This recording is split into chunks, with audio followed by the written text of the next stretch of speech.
после 4 классов в Орне там учился. Ну и там каждый выходной мы ходили через горы эти домой сюда. Там СРС и Ворон вот так сходиться, потом Орталан спускался.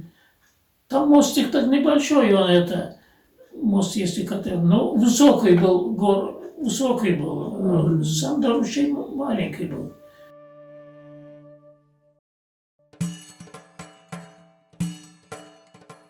Тут 2 солдата зашли, по очереди, видимо. Сказали, 15 минут, говорит, одевайся. 15 минут, а 5 детей собрали туда. И один день еще, первый день не пришли, еще переночевали там, где домой не пустили. Но кто солдата попросит, кое-чего натаскали так вот вещи. Натаскали. Когда машины пришли, начали грузить, места нету. Взяли это все вещи, выкинули эти площади, что только там не было. А что было, мы теперь так мы приехали.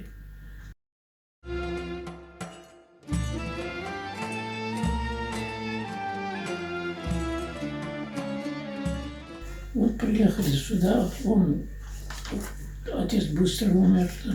Сестер не осталось, он самый младший была сестренка, она сразу быстро умерла, навелся.